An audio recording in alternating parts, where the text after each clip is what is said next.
Close your eyes for a moment. Imagine the pre-dawn darkness, July 7th, 1944.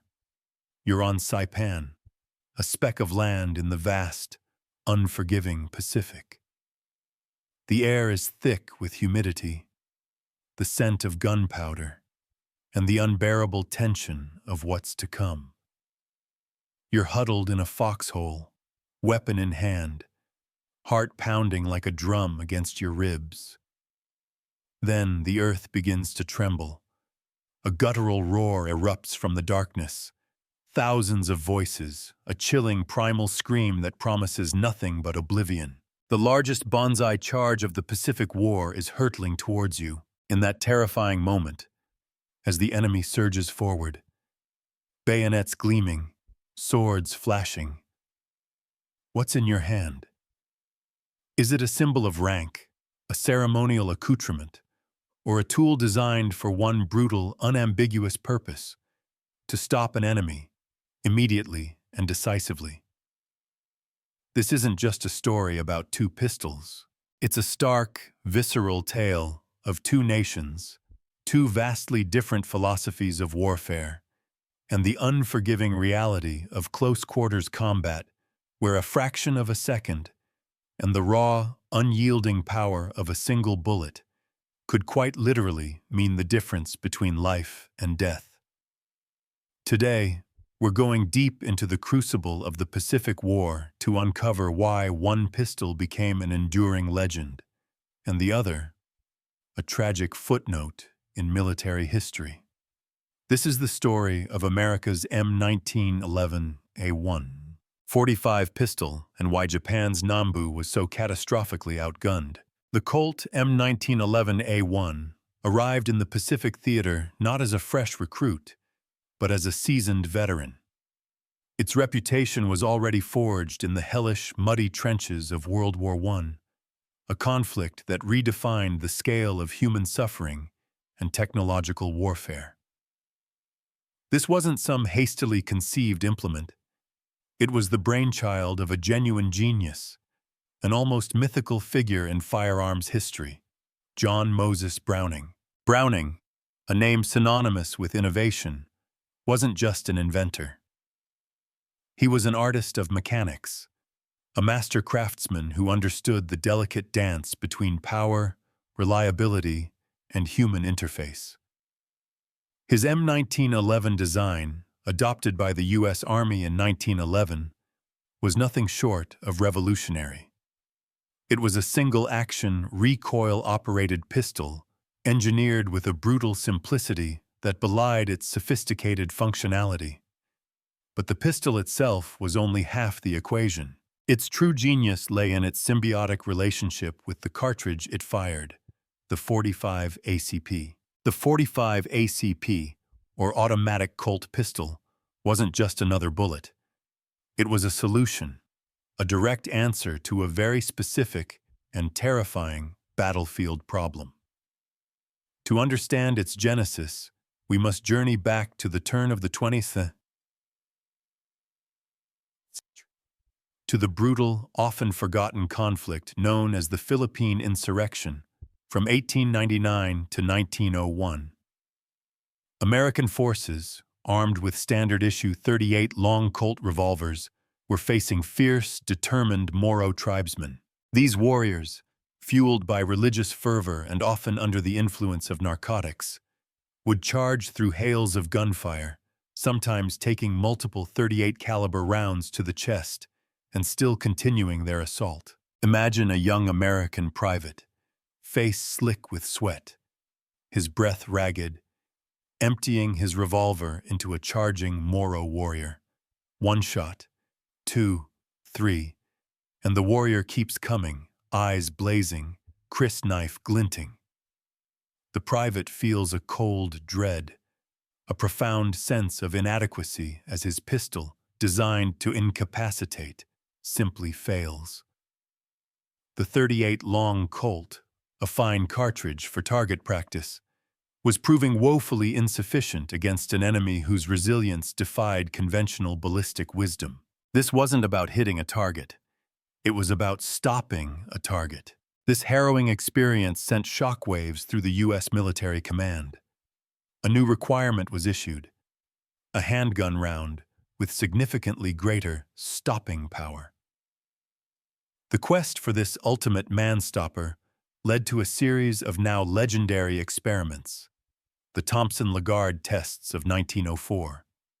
These tests, conducted by Colonel John T. Thompson and Major Louis A. Lagarde, were as grim as they were scientifically rigorous for their time.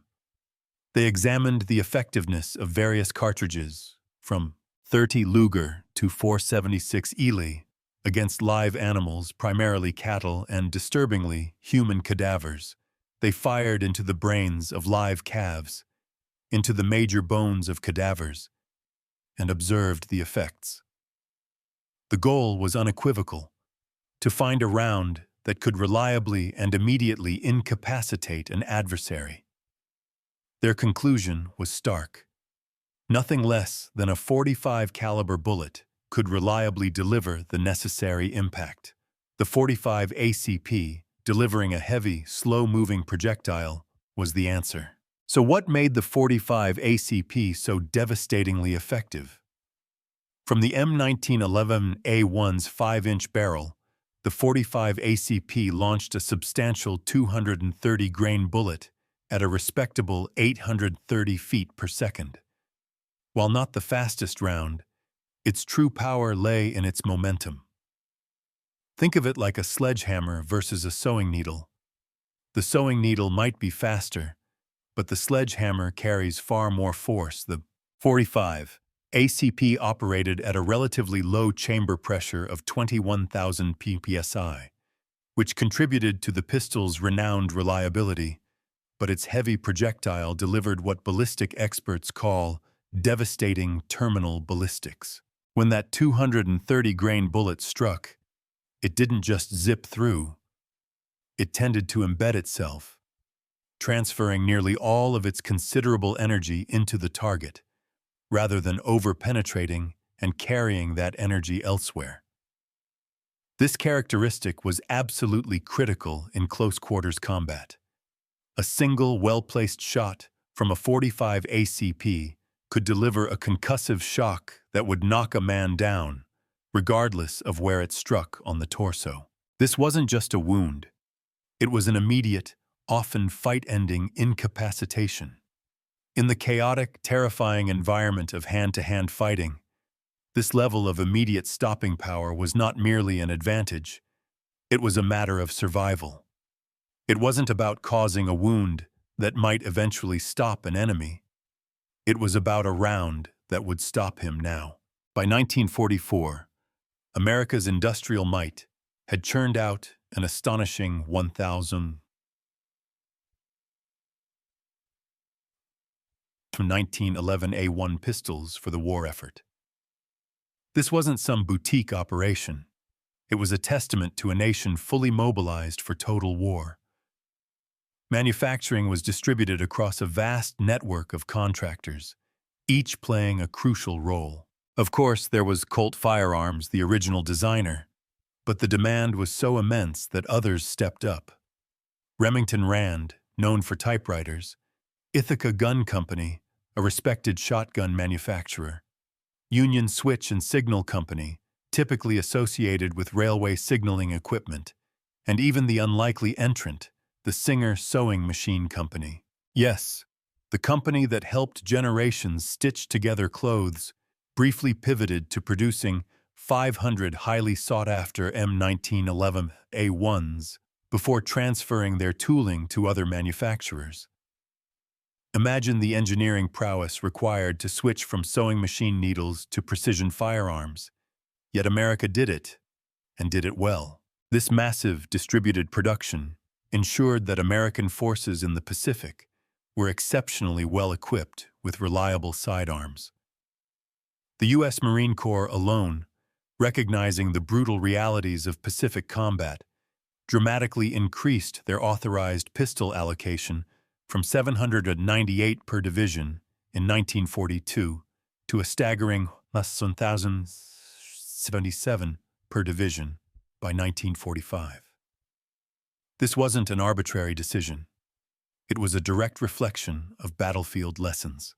Pacific theater combat, particularly the island-hopping campaigns, frequently devolved into close-quarters fighting in dense jungle, fortified bunkers, and urban rubble. In these environments, rifles and machine guns, while powerful, could become unwieldy, slow to bring to bear, or simply run out of ammunition. The M1911A1 filled a critical gap. Every Marine officer, many non-commissioned officers, tank crews, artillery personnel, and specialized units carried the M1911A1 as their primary personal defense weapon or as a crucial backup. It was a symbol of their readiness, a last line of defense, and often their only hope. Standing in stark, almost tragic contrast was the Japanese Type 14 Nambu pistol. Named for its designer, Colonel Kajiro Nambu, and introduced in 1926, the 14th year of the Taisho era, hence the Type 14. This pistol represented Japan's earnest, but ultimately flawed, attempt to modernize their military sidearms. On paper, it seemed to have some modern features. It was a striker-fired semi-automatic pistol with an 8-round magazine capacity and a 4.6-inch barrel. It even held one more round than the M1911A1. But beneath these superficial similarities lay fundamental design and ammunition limitations that would prove catastrophic in the heat of battle. The Type 14 fired the 8x22mm Nambu cartridge. This was a bottlenecked round, launching a relatively light 100-grain bullet at approximately 1,000 feet per second. While its velocity was numerically higher than the .45 ACP, the drastically lighter bullet carried significantly less momentum and, critically, far less stopping power.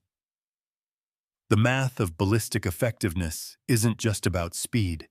It's about the mass-to-velocity ratio and how that energy is transferred to a target. A lighter, faster bullet might zip through, leaving a narrow wound channel, but a heavy, slower bullet, like the .45 ACP, tended to deliver a more concussive, incapacitating blow. Further compounding Japan's problems was the unique nature of the 8x22mm Nambu cartridge itself. Its bullet diameter of 321 inches and its bottlenecked case design meant it shared absolutely no commonality with any other military cartridge anywhere in the world. This isolation wasn't just an inconvenience, it was a logistical nightmare. It complicated manufacturing, limited ammunition development, and made resupply a constant struggle, especially as Japan's supply lines stretched thin and were relentlessly attacked by American submarines and aircraft. If you couldn't make it, and you couldn't swap it, you were simply out of luck. Japanese military doctrine also played a significant role in the Nambu's deployment, and arguably its limitations. Unlike American officers who were largely issued their sidearms, Japanese military regulations often required officers to purchase their own. The Type 14 had actually been designed to be more affordable than earlier Nambu variants. At 78 yen, it was still an expensive proposition, representing a significant portion of an officer's monthly salary, but it was more accessible than the 180 yen Type B Nambu that preceded it. This economic reality meant that many Japanese officers in the Pacific carried pistols that were fundamentally inadequate for combat against a determined, well-equipped enemy. For many, the Nambu was more a badge of rank, a symbol of their status, than a practical, combat-ready tool. And if it was primarily a symbol, how much training would an officer realistically receive in its practical deployment under fire? Not enough, as it turned out. The Type 14's design flaws, which might have seemed minor on a pristine firing range, became glaring and often lethal under actual combat conditions. Consider the safety mechanism. It required two hands to operate, one to hold the pistol the other to manipulate a small, fiddly safety lever located above the trigger guard. In the chaos of a firefight, trying to quickly ready your weapon while under enemy fire, or in the cramped confines of a jungle bunker, this was a critical, potentially fatal delay. Imagine drawing your pistol as a charging enemy closes, only to fumble with a safety that demands precious, non-existent seconds to disengage. Then there was the magazine release system, which was notoriously problematic. In the humid, gritty conditions of the Pacific, where mud, sand, and salt water were ubiquitous, the magazine would frequently bind, making quick reloading difficult, or in many cases, impossible. Unlike the M1911A1, the Type 14 also lacked a bolt hold open feature, meaning an operator couldn't immediately tell when the weapon was empty. You'd pull the trigger, hear a click, and only then realize you were out of ammunition, potentially right as an enemy was bearing down on you. But perhaps the most egregious flaw was the magazine disconnect feature. While ostensibly intended as a safety measure, preventing the pistol from firing if the magazine was removed or lost, this meant that a Type 14 with a damaged or missing magazine became completely useless. A broken magazine, or one simply dropped in the mud, rendered the entire weapon inert. In stark contrast, the M1911A1, with its robust and simpler design, could still fire a round that was already chambered, even if its magazine was removed. That one chambered round, in a desperate moment, could be the difference between life and death. By 1944, Japan had produced approximately 400,000 Type 14 Nambu pistols since its introduction in 1926. This number, while substantial for a nation with limited industrial capacity compared to the United States, paled in comparison to American production. The United States had manufactured nearly 5 times as many M1911A1 pistols in just the war years alone. This wasn't merely a numerical disparity. It was a stark demonstration of the vast industrial capacity gap between the two nations, a gap that would ultimately prove decisive in the war's outcome. The morning of July 7, 1944, on Saipan, provided the ultimate crucible for these two vastly different weapon systems. Major McCarthy of the 27th Infantry Division later described the Japanese banzai attack as resembling a cattle stampede from a Western movie, except the Japanese just kept on coming. This wasn't a sudden, impromptu assault. It had been preceded by a night of heavy drinking by Japanese forces. Beer and sake flowed in large quantities as soldiers prepared for what many, deep down, knew would be their final, glorious, and utterly suicidal battle.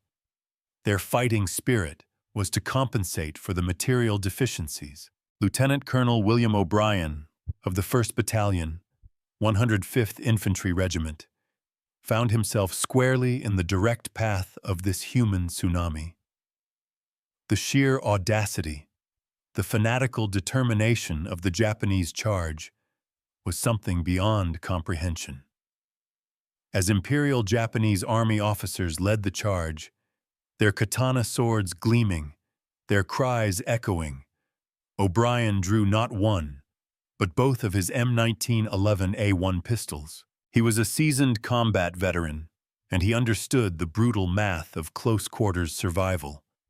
He began engaging targets at almost point-blank range, his pistols barking defiance into the pre-dawn gloom. The 45 ACP rounds proved devastatingly effective against the charging enemy. Each 230-grain bullet that found its mark delivered a concussive blow that dropped an attacker immediately. The heavy projectile, designed to transfer its full energy into the target, did precisely that, halting the momentum of the charging soldiers. O'Brien continued to fire until he had exhausted the ammunition in both pistols, all 14 rounds. He was severely wounded in the shoulder, a grotesque testament to the ferocity of the combat, but he refused to yield. Drawing upon the M1911A1's legendary reputation for reliability, he had absolute, unwavering confidence that each trigger pull would result in a fired round. The pistol's simple, robust design meant that dirt, blood, and the utter chaos of combat did not affect its essential function. Even after expending his pistol ammunition, O'Brien didn't retreat. He took control of a Jeep-mounted .50 caliber machine gun and continued his desperate defense, unleashing a torrent of heavy fire into the advancing waves. His rearguard action, a singular act of immense courage and defiance, allowed many of his men to fall back, regroup, and establish a new defensive line. When the Japanese finally overran his position, the gruesome tally around his final fighting position revealed the impact of his actions. At least 30 enemy bodies were found, many of them attributed to his accurate and utterly devastating pistol fire in the opening moments of the attack. O'Brien's M1911 had not just been weapons, they had been instruments of survival, buying precious time with every deafening roar of a .45 round. The story of Private Tom Baker from the same battle further illustrates the M1911A1's role as a weapon of last resort, a final defiant act in the face of overwhelming odds. When Baker's rifle ammunition was exhausted, he didn't surrender. He used the rifle as a club, swinging it desperately until it broke apart on Japanese attackers. Wounded, exhausted, and unable to continue retreating with his unit, Baker was propped against a tree by his fellow soldiers. In a poignant, almost ritualistic gesture, they lit a cigarette for him, placed a loaded M1911A1 in his hands, with 8 rounds, 7 in the magazine plus 1 chambered, and left him to make his final stand. When Baker's body was found after the battle, the M1911A1 lay empty beside him, and in a rough, grim circle around his position, 8 Japanese soldiers lay dead. Each of the 7 magazine rounds, plus the chambered round, had found a target, a testament to both the weapon's accuracy in skilled, albeit desperate, hands, and the devastating, immediate effect of the .45 ACP cartridge. These accounts from Saipan were not isolated incidents. Throughout the Pacific Theater, the M1911A1 proved its worth in countless engagements, becoming legendary among the men who depended on it. During the Guadalcanal campaign in 1942 to 1943, a moment of high drama unfolded at a division command post. A sword-wielding Japanese officer, flanked by 2 riflemen, charged directly toward Admiral Archer Vandergrift. Marines armed with M1911A1 pistols engaged the attackers at close range. The .45 ACP rounds, once again, proved capable of stopping determined enemies, even when they were in a full, fanatical charge, their momentum broken by the sheer force of the heavy bullets. These were not theoretical capabilities. They were proven realities, forged in blood and fire. The effectiveness of the .45 ACP round was, as we discussed, no accident. Its development was a direct and brutal lesson learned. The Philippine insurrection had taught the American military that for close-quarters engagement against a determined, resilient foe, a smaller caliber simply wouldn't do. The Thompson-Lagarde tests solidified this understanding, leading to the categorical requirement for a minimum .45 caliber handgun round. The resulting .45 ACP cartridge, when fired from the M1911A1, possessed the unique ability to knock the enemy over from any entry point on the body, as it was often described by soldiers. This stood in stark contrast to smaller caliber rounds that might wound an enemy, perhaps even fatally, but often failed to immediately incapacitate them, allowing them to continue fighting for precious, dangerous seconds. Beyond its raw physical effect, the psychological impact of the .45 ACP was immense. The sheer report of the large caliber round, a deep, resonant boom that echoed through the jungle, was distinctly different from the sharper crack of smaller calibers. And the visible impact on targets, the way a man could be thrown back by the force of the round, had a profound effect not just on the recipient, but on the morale of anyone witnessing it. Japanese forces, armed with their underpowered Type 14 Nambu pistols, quickly learned to respect the distinctive sound of M1911A1 fire. That deep boom became unmistakably associated with immediate lethality, instilling a genuine fear that seeped into their tactical decision-making. Captured Japanese military documents during the war provided chilling insights into the enemy's awareness of American firepower superiority. A diary recovered from a Japanese officer on Bougainville in November 1943 offered a raw, unfiltered perspective. The officer wrote with grim fatalism, "We know we are going to die, so we have no fear of anybody and everyone is high-spirited." Yet, amidst this declaration of fighting spirit, his entries also revealed a clear, stark understanding that Japanese forces were fundamentally outmatched in terms of equipment and logistics.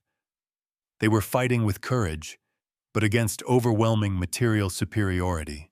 Individual Japanese soldiers carried equipment loads averaging 45 kilograms, a crushing burden representing 87% of the average soldier's 52-kilogram body weight.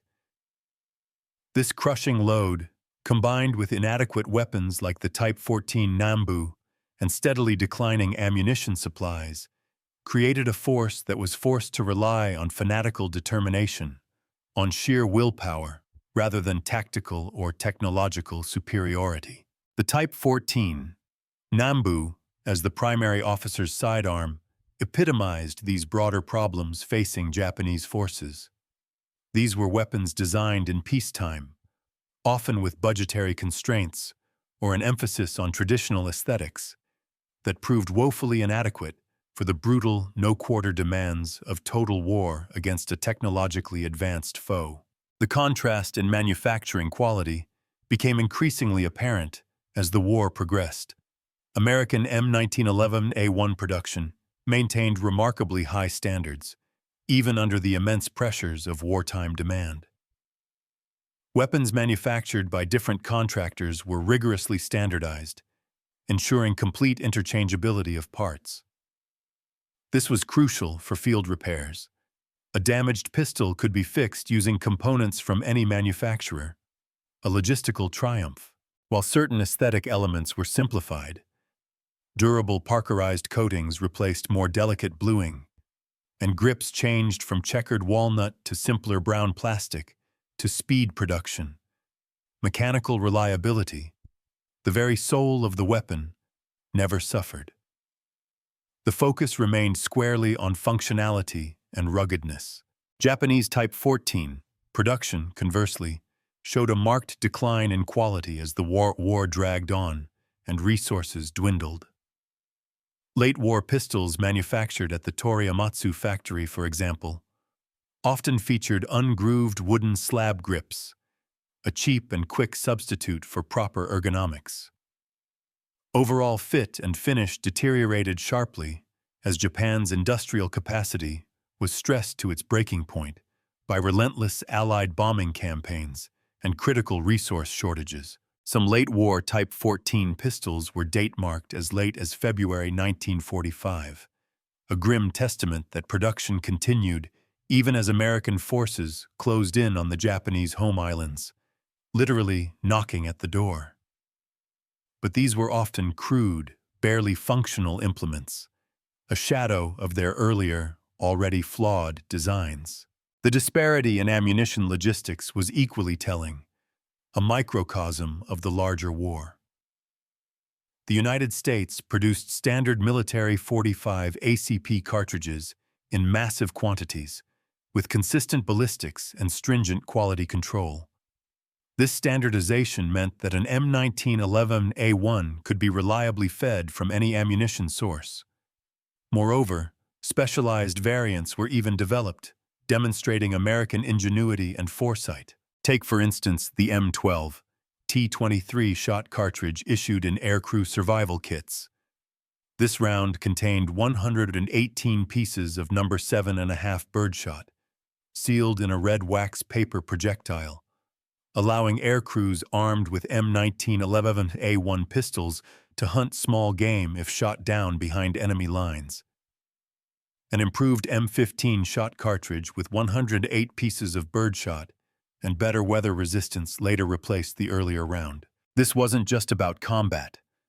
It was about comprehensive preparedness, covering every conceivable scenario. Japan, meanwhile, struggled desperately to maintain adequate supplies of its unique 8x22mm Nambu ammunition. The cartridge's proprietary dimensions meant it could not be substituted with captured ammunition from other nations, nor could its production be simplified using common, readily available components. As Japanese supply lines were progressively severed by the relentless American submarine and air attacks, Type 14 pistols became increasingly difficult to keep in service. An officer might have a pistol, but if he had no bullets, it was just dead weight. A metal paperweight in a war where every ounce counted. The effectiveness of American pistol training also contributed significantly to the M1911A1's combat success. U.S. forces received extensive instructions in pistol marksmanship, with a strong emphasis on the weapon's critical role as a primary tool for officers and NCOs, and as a vital backup weapon when primary arms like rifles or machine guns failed or ran dry. The M1911A1's single-action trigger provided a crisp, consistent pull that greatly aided accuracy, especially under stress. The substantial weight of its all-steel construction helped manage the recoil from the powerful .45 ACP cartridge, making it controllable and allowing for quicker follow-up shots. This was not a weapon to be casually displayed. It was to be mastered. Japanese training, by stark contrast, often emphasized traditional warrior skills, including swordsmanship and bayonet fighting. While these skills could be effective in extremely close, almost suicidal combat, they required closing to contact distance, something that became increasingly difficult and costly against American forces equipped with superior firepower at every range. The Type 14. Nambu was often viewed more as a badge of rank than as a practical combat tool. Many officers received only minimal training in its actual employment, a tragic oversight that would cost countless lives. When facing an M1911A1, a ceremonial sword was little more than a gleaming piece of steel against a hail of heavy lead. The M1911A1's reliability under truly adverse conditions became legendary among Pacific Theater veterans. The pistol functioned flawlessly in the sucking mud of Guadalcanal, the abrasive coral dust of Tarawa, the volcanic sand of Iwo Jima, and the rain-soaked, disease-ridden terrain of Okinawa. Its simple, robust design meant that basic field maintenance could keep the weapon operational even under the most challenging, unforgiving circumstances. Stories of M1911A1 reliability were passed down through Marine and Army units like sacred texts. Weapons that had been submerged in salt water for days, buried in sand, or even dropped from aircraft, were often reported to function with minimal maintenance. A quick field strip and wipe down. The loose tolerances that some critics in peacetime might cite as reducing absolute accuracy actually contributed to the pistol's incredible ability to operate when fouled with debris, a crucial, life-saving advantage in the brutal, dirty reality of Pacific combat. The Type 14. Nambu's magazine problems, meanwhile, became notorious among those who encountered them. The combination of tight manufacturing tolerances, ironically, an attempt at precision, and the integral magazine disconnect feature meant that weapons exposed to sand, mud, or salt water often became completely inoperative. Unlike the M1911A1, which could be quickly field-stripped and cleaned with minimal tools, the Type 14 required more complex maintenance procedures that were difficult, if not impossible, to perform under combat conditions. A jammed Nambu in a foxhole was not merely a hindrance, it was a death sentence. By late 1944, as American forces prepared for the monumental assault on the Japanese home islands, the disparity in small arms effectiveness had become unmistakable. American units carried M1911A1 pistols that had been refined and proven through 3 grueling years of Pacific combat experience. Modifications based on direct battlefield feedback had improved reliability and ergonomics, while manufacturing quality remained consistently high despite the truly massive production volumes. Every M1911A1 arriving on the front lines was a product of continuous improvement and rigorous standards. Japanese forces, meanwhile, faced critical shortages of ammunition, spare parts, and even basic weapons. Many late-war units were equipped with a desperate mixture of captured weapons, obsolete systems from earlier conflicts, and hastily produced equipment of declining, often dangerously shoddy quality. The Type 14 Nambu, despite its 18-year service life, had never truly evolved to meet the escalating demands of modern warfare. It was a relic trying to hold its own against the cutting edge. The invasion of Okinawa in April 1945 provided the final, bloodiest test of these weapon systems. During 82 days of brutal, unforgiving fighting, American forces faced the most fanatical, desperate resistance of the entire Pacific War.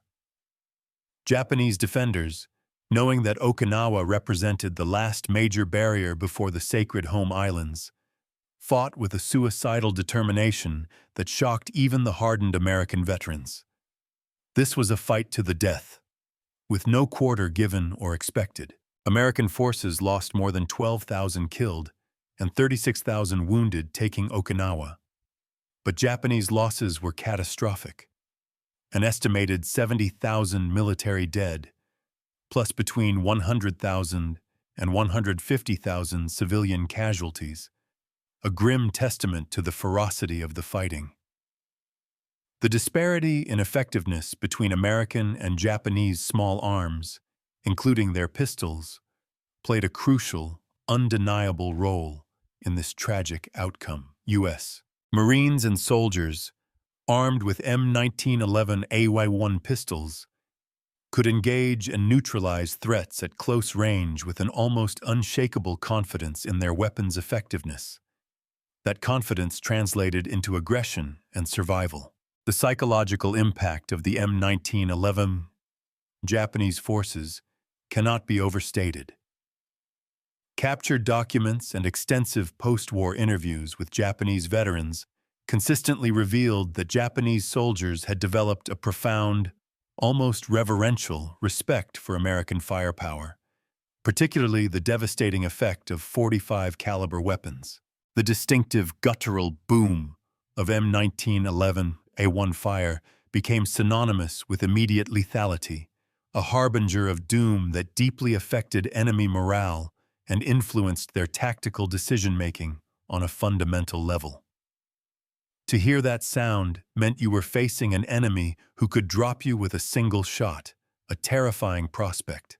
As American forces prepared for Operation Downfall, the planned invasion of Japan's home islands scheduled for November 1945, military planners recognized that urban combat in the densely packed Japanese cities would require extensive use of sidearms. The M1911A1's proven effectiveness in close-quarters fighting, its ability to quickly and decisively neutralize threats in cramped, cluttered environments, made it an absolutely essential tool for the anticipated street-to-street battles. The M1911A1 was ready for what would have been the bloodiest invasion in history. Of course, the atomic bombings of Hiroshima and Nagasaki in August 1945 ultimately ended the war before Operation Downfall could be launched, sparing countless lives on both sides. But by that point, the M1911A1's reputation had been permanently cemented in the annals of military history. The pistol that had served American forces from the muddy trenches of France to the coral beaches and volcanic sands of the Pacific had proven its worth in the most demanding life-or-death combat conditions imaginable. It had earned its place. Post-war analysis meticulously revealed the full extent of the disparity between American and Japanese small arms production and philosophy. The United States had manufactured nearly 2 million M1911A1 pistols during the war years alone. Japan's total Type 14 production over nearly 2 decades barely exceeded 400,000 units. This astonishing 5-to-1 production advantage reflected broader industrial capabilities, a fundamental difference in resource allocation and manufacturing prowess that ultimately determined the war's outcome. It wasn't just about fighting spirit. It was about the ability to arm your soldiers effectively. The undeniable effectiveness of the .45 ACP cartridge in Pacific combat led to its continued, widespread use by American Special Operations Forces for decades, long after the M1911A1 was officially replaced as the standard military sidearm in 1985 by the Beretta M9. The round's proven stopping power, its ability to immediately incapacitate a threat, made it irreplaceable for specific close-quarters combat situations, where immediate threat neutralization was absolutely essential. Even today, many special operators prefer a .45 caliber sidearm, a direct legacy of the lessons learned on those distant Pacific islands. Japanese weapons, including the Type 14 Nambu, became highly sought-after war trophies among American servicemen. The pistol's distinctive, somewhat artistic appearance, and its association with enemy officers, made it a prized souvenir despite its inferior combat performance. Many American veterans brought Type 14 pistols home as mementos of their Pacific service, often not fully realizing that they had carried and relied upon far superior weapons throughout the entire war. The trophy was a curiosity. Their M1911A1 was a lifesaver. The contrast between the M1911A1 and the Type 14 Nambu represented more than just different approaches to sidearm design. It reflected fundamental differences in industrial capacity, tactical doctrine, and a nation's understanding of the demands of modern warfare. The American pistol was the product of a systematic, iterative approach to weapons development, incorporating hard-won lessons learned from previous conflicts, and backed by the colossal capabilities of American industrial production. It was a tool built for a specific, brutal job, and it excelled. The Type 14 Nambu, while representing a significant advancement over earlier Japanese sidearms, suffered from the inherent limitations of a nation that had entered the industrial age relatively recently and lacked the sheer resources for extensive weapons development, exhaustive testing, and sustained mass production under wartime conditions. The pistol's problems were symptomatic of broader Japanese military challenges: inadequate logistics, steadily declining production quality, and a doctrine that, while emphasizing courageous fighting spirit, often failed to adequately prioritize technological superiority and the practical realities of firepower. For American forces in the Pacific, the M1911 provided not just a reliable weapon, but also a profound, morale-boosting confidence in their equipment superiority. The knowledge that their sidearms could stop virtually any threat with a single, well-placed shot affected tactical decision-making, instilled aggression, and significantly bolstered personal morale in the face of a fanatical enemy. In the life-or-death situations that characterized Pacific combat, this confidence could literally mean the difference between survival and death, between holding the line and being overrun. It was the intangible advantage that often swung the tide. The legacy of the M1911A1 in Pacific combat extends far beyond its mechanical specifications or its impressive production numbers. The pistol became a symbol of American industrial might, of practical design philosophy, and of unwavering tactical professionalism. Its proven effectiveness against Japanese forces armed with inferior weapons demonstrated, in no uncertain terms, the absolute importance of technological superiority in modern warfare. It was a brutal but undeniable lesson. The stories of men like Lieutenant Colonel William O'Brien and Private Tom Baker, who used their M1911-1 pistols to deadly effect in their most desperate moments, became part of American military legend. These accounts, verified by after-action reports and countless witness testimonies, showed that proper weapons in skilled hands could achieve results far beyond what mere statistics might suggest. They were not just numbers. They were lives saved, positions held, and enemies stopped. The .45 ACP cartridge, fired from M1911's A1 pistols, had stopped banzai charges cold, eliminated infiltrators in the dead of night, and provided American forces with a reliable, potent last line of defense when all else failed.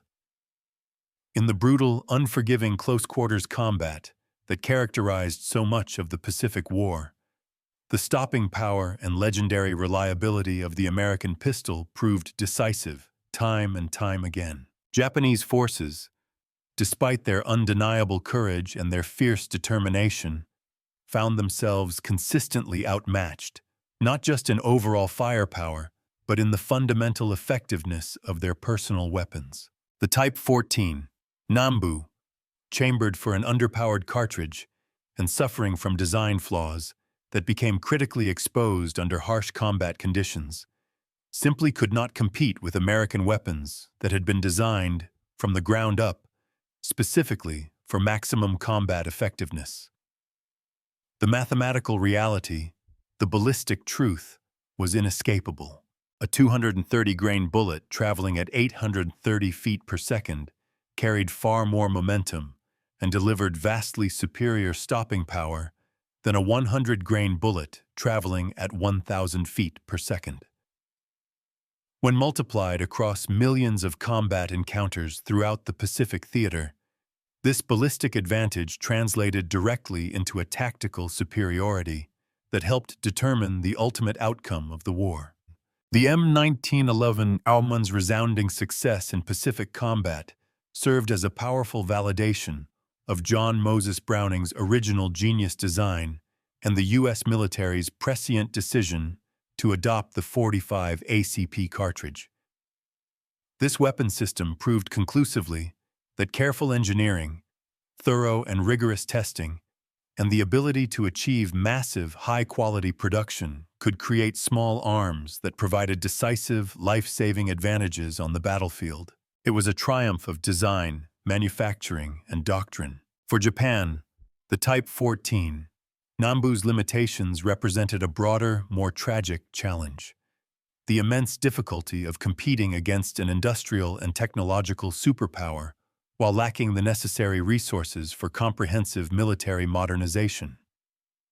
The pistol's problems were a microcosm of Japan's overall strategic situation, a nation forced to rely on the intangible qualities of fighting spirit and tactical innovation to compensate for overwhelming material disadvantages. It was a valiant, but ultimately unsustainable approach. The Pacific War demonstrated a fundamental, brutal truth of 20th-century conflict. In modern warfare, the quality and quantity of equipment, backed by robust logistics, could and often would overcome even the most determined and fanatical opposition. American forces, armed with superior weapons like the M1911 A1 and backed by an unparalleled industrial production capacity, gradually, inexorably wore down Japanese resistance through sheer material superiority. It was not always pretty, but it was effective, and it ultimately saved American lives. The enduring effectiveness of the .45 ACP round in Pacific combat profoundly influenced American military thinking. for decades to come. Even after the M1911A1 was formally replaced by the Beretta M9 as the standard issue sidearm for general forces in 1985, specialized operations units continued, and often continue, to embrace .45 caliber pistols for situations requiring maximum stopping power and immediate threat neutralization. The lessons learned on those distant islands about the critical importance of immediately stopping a determined enemy continued to shape American small arms development and procurement. The stark contrast between American and Japanese sidearms in the Pacific theater ultimately tells a larger, more profound story about industrial warfare in the 20th century. Nations that could design, produce, and field superior equipment in massive quantities held decisive, often insurmountable, advantages over those that could not. The M1911A1 versus Type 14 Nambu comparison illustrates this principle at the most personal, most visceral level, in the hands of individual soldiers fighting for their lives, where every bullet, every ounce of stopping power truly mattered. The success of the M1911A1 in Pacific combat secured its indelible place in American military history and popular culture. The pistol became synonymous with American fighting effectiveness, legendary reliability under unimaginable pressure, and the triumph of superior engineering over inferior alternatives. Its unwavering performance against Japanese forces armed with Type 14 Nambu pistols demonstrated conclusively that in matters of life and death, when faced with an enemy determined to kill you, equipment quality could, and often did, determine outcomes. The mathematical precision of the 45 ACP's ballistics, 230 grains at 830 feet per second, translated directly into a battlefield effectiveness that Japanese forces could not match with their 100-grain bullets at 1,000 feet per second. This profound difference, multiplied across thousands of brutal combat encounters, helped secure American victory in the Pacific theater and cemented the M1911A1 as one of the most successful, most respected, and most legendary military sidearms in history. It was a testament to the fact that while courage is indispensable, superior tools can make all the difference when the stakes are everything.